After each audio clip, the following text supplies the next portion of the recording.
guys, it's Olivia and welcome back to Live in Literature. Thank you so much for all the love and support I received in my last video, and if you have not seen it yet, feel free to head on over to our channel to check it out. Thank you. You're welcome. Well, welcome back to Live in Literature, guys. Thank you so much for all the love and support I received on my last two Sarah J. Maas videos for the conclusion of Maas Month. It's been so fun reading those books. It was so incredible reading Crescent City Book 2. And if you have not read it yet and you are part of the SJM fandom, I hope you guys get on it so that we can talk about it, because seriously, it's still blowing my mind. I am blown away by that book. I seriously cannot get over it. And of course, for those of you who are not part of the SJM fandom, get freaking to it, because seriously, it's the best thing you'll ever do for yourself. But I was also feeling like, you know what, I've had some comments from people recently being like, hey, I haven't been able to watch any of the videos you've been posting recently because they're all about Sarah J. Maas. I said you talk too much. Oh boy, you never shut up. So fear not, I am here with a new video today. Not entirely talking about SJM, but there is no escape. Some other things too as well. And you might be wondering what today's title is all about. But before I get into that, you also might be wondering, if you're new here, welcome to the channel. If you're old here, you might be thinking, Olivia, your setup looks a little bit different. Yes! You are correct, sir. Live in Literature got a little bit of an upgrade. Upgrades, people, upgrades. Olivia got a big boy shelf. Yes, she's so beefy and big, to hold all of her books that she has, which is too many. And I'm already running out of space for all my cute little knickknacks and things. But I wanted to give you guys a really fun little shelf tour of my new bookshelf. So here's that video footage.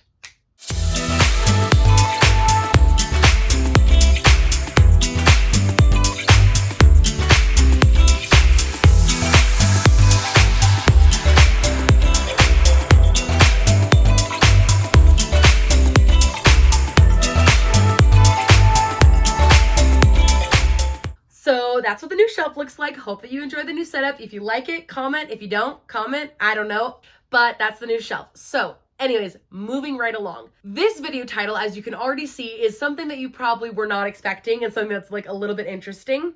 And it's called Books That I Want to Gatekeep. What? No, all right. I know that sounds bad.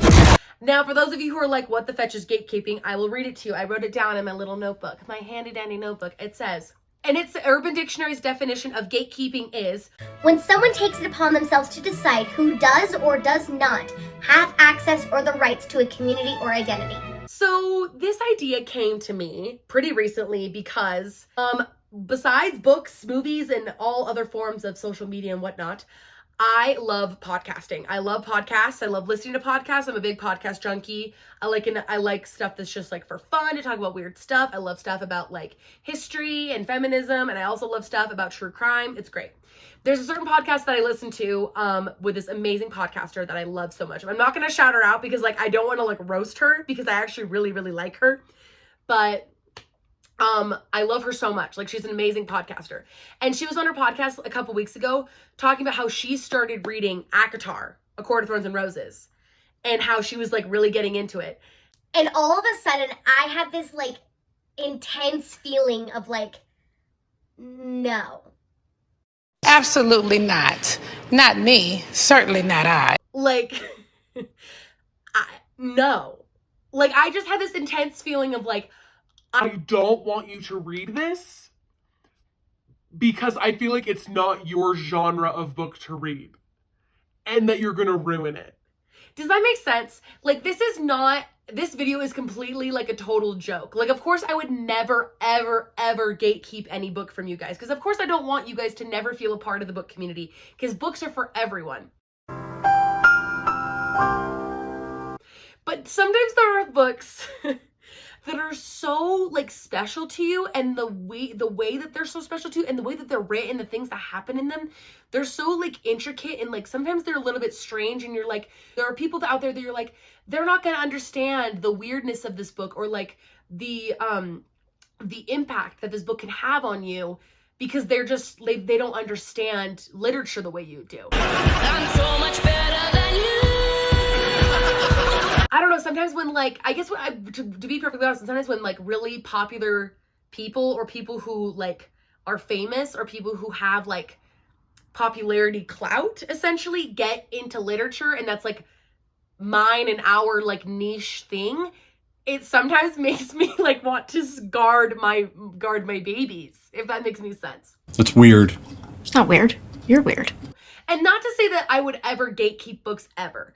Of course I'm not going to do that, because seriously, that would be totally messed up. Maybe I'm crazy, maybe this video is stupid, but I just wanted to share with you some of the books that, like, if I could, I would gatekeep, because I'm like, no one else will understand them, only I understand them, and that's why I would gatekeep them.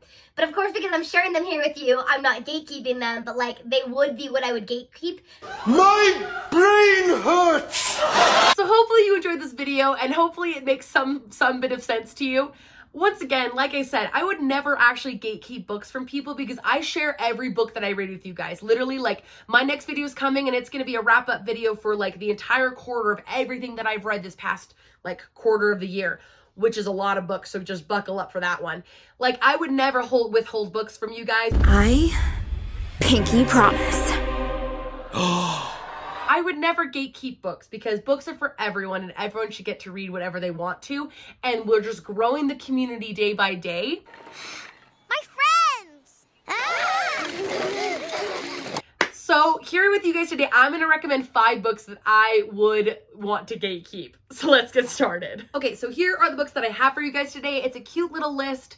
I'm not going to go super heavy into detail of like the inner workings of the book. Obviously, I'm going to try to keep it as spoiler free as possible, but I will let you know if a spoiler does arise, and that way you can like skip over it if you want to. But I will keep it pretty spoiler free for the most part, just so I can like go through all of them. But like, yeah, if you want more in-depth knowledge of every single one of these books, or more like in-depth like summaries of every single one of these books, I have literally talked about every single one of these books on my channel at some point, except for this one. So yeah, here are the books. Let's just do this thing. One of the first ones I want to start with is a book that I read last year by one of my favorite authors, Amy Harmon, who I absolutely adore, and it is From Sand and Ash. I talked about this book last year, I think in my like summer like reading, in my summer like catch up on my summer book wrap up, and like one of the books that I read that summer.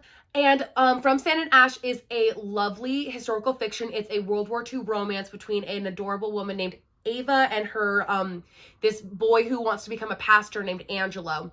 And it takes place during World War II. Ava's a Jew, Angelo is a pastor for the Catholic Church. And so because like Jews and Catholics can't be together, they like, the love is like, Our love is forbidden? Bingo. Ava is like always pining after Angelo, and Angelo's like, no, I'm staying to my faith because I'm a pastor. I get to lay in a bed by myself all of my life.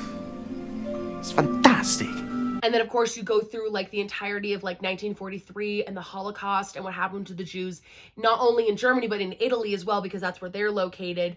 And also the work that Angelo does as a pastor to rescue the Jews during this time, to like safeguard them and keep them safe during this time. So it's a historical fiction. It's a romance. It's one of the best books that I've ever read. For me, this book is so emotionally raw and like scarring, to a point where like I like want to keep it safe from people. Like I almost don't want anyone to know it exists, because it's so deep and it's so heartbreaking what happens. I'm entering a sadness spiral. Disgusting. Like the things that occur and the depth that Amy Harmon's able to craft this story is to a point where I'm like, I was like broken. Like she broke me. Broken, gone, broken.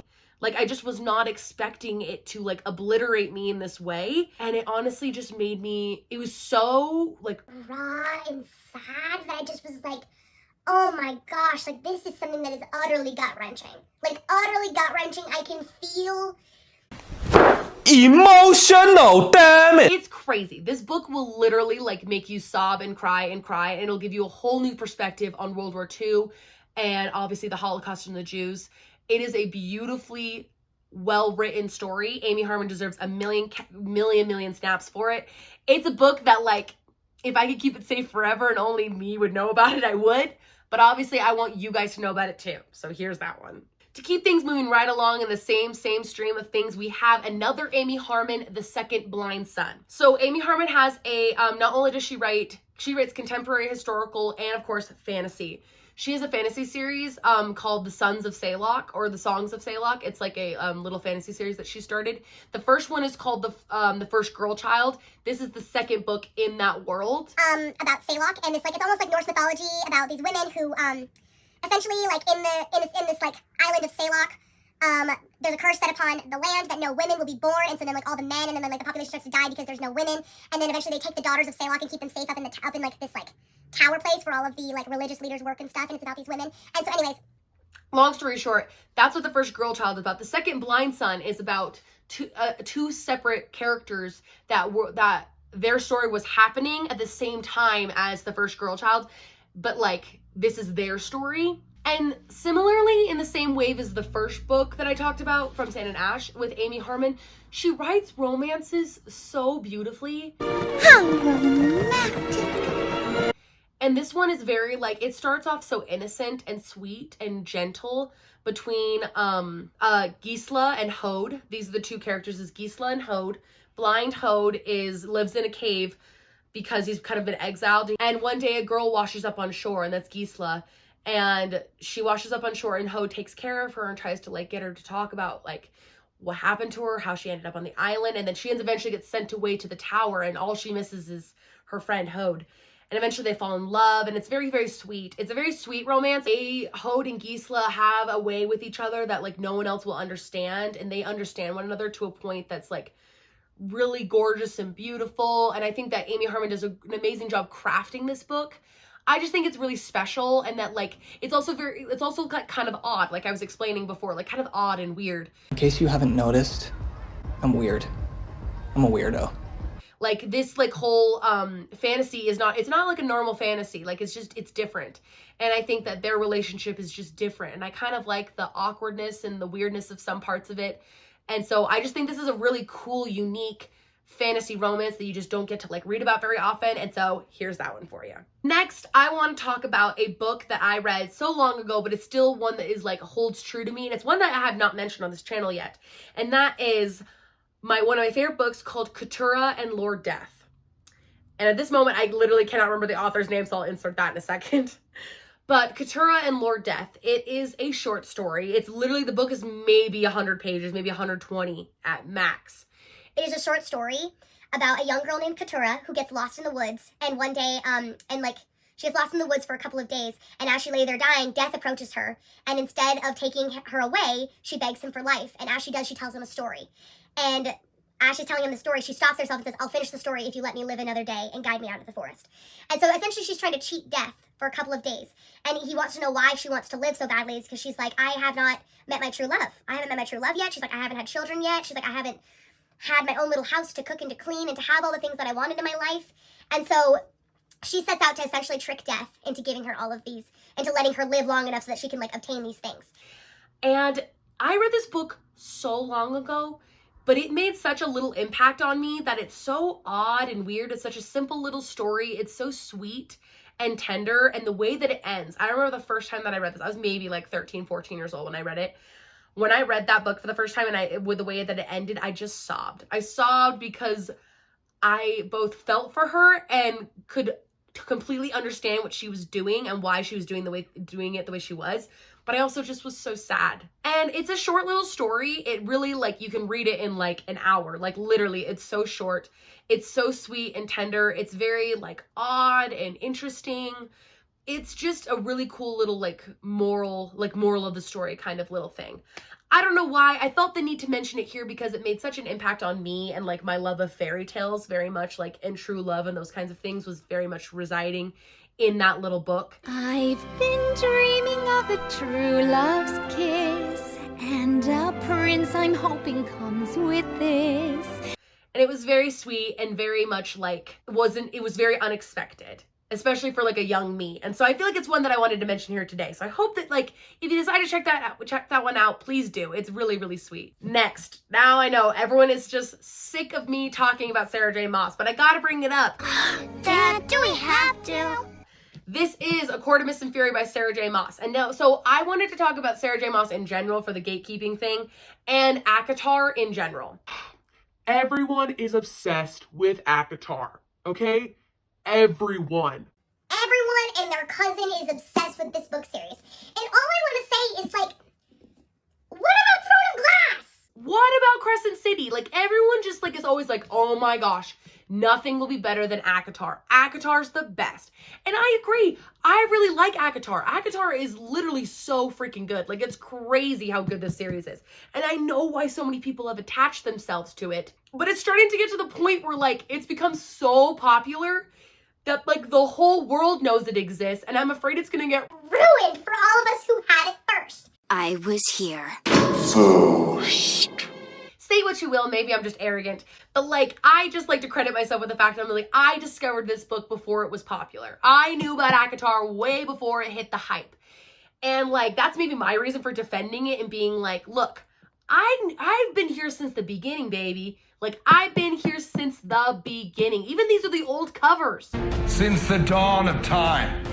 Like, this isn't even the new covers. I see everyone on TikTok and Book Talk with their new covers, and I'm like, oh, please. I've been here since the early days, baby. Like, I'm ancient. I'm retired at this point. How old are you? Which, like, I'll never be retired from SJM because I love her. And so my thing is, like, I just don't want the beauty and the amazingness and, like, the magic of ACOTAR to get ruined by how thinly spread it's become in the book world, because everybody wants to read it. And I'm glad that everyone wants to read it, because I'm like, yes, more people know about ACOTAR. But then I'm like, Throne of Glass just gets left in the dust. Crescent Cities, everyone's always like, it's just not as good. I'm like, yes, it is. It's so good. Crescent City is so good, and so is Throne of Glass. Throne of Glass always gets left in the dust. And I'm like, yeah, you guys, Throne of Glass. Hello? Daddy Rowan Whitethorn, hello? I missed the part where that's my problem. And maybe this is just my TED Talk rant about ACOTAR and the fact that ACOTAR is getting its own TV show. And I'm like, that's amazing that ACOTAR is getting a TV show. I'm so proud of the work. And I'm are you kidding me? Of course I'm going to watch it. Hello, that'll be everything. But I'm also worried that, like, by it becoming a TV show, once again, it's going to get ruined because everyone's going to get in there with their opinions, and it'll be like, you haven't read the book and you haven't been there since the OG times. You don't understand the depth and the emotional veracity and the emotional impact that this book has on all of us. And that's why I've got to recommend it, because it literally it's unmatched how good this series is. And I want everyone to read it because it's so freaking good. And that's why I'm telling all of you to read it.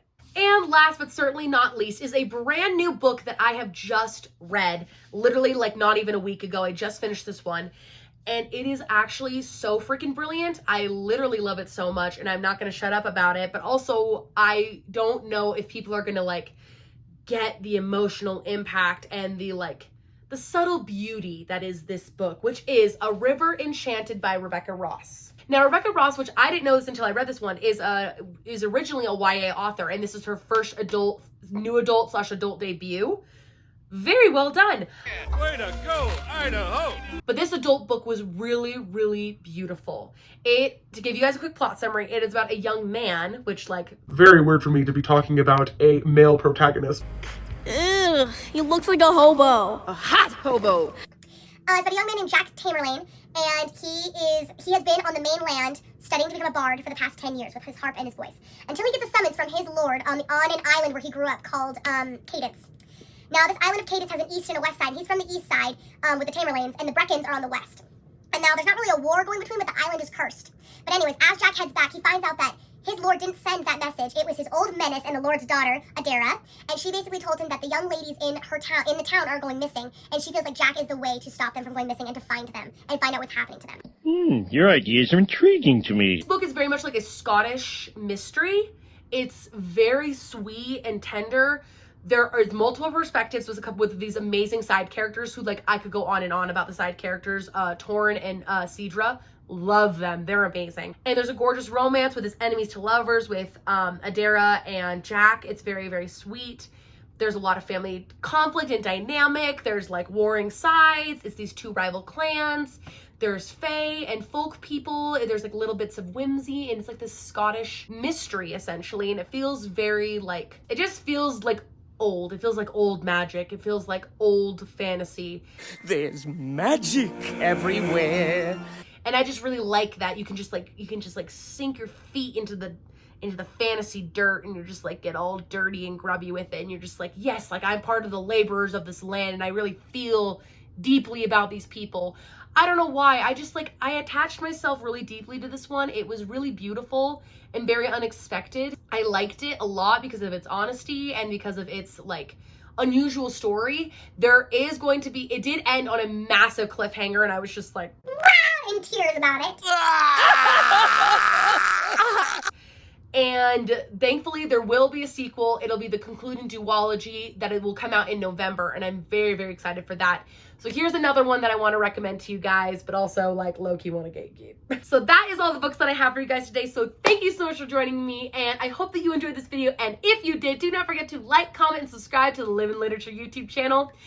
Like I said, this video seriously is just like more of a joke title than anything. Of course, I would never withhold books from you guys because I love you, but I think you guys kind of understand what I mean with like some things in the book community.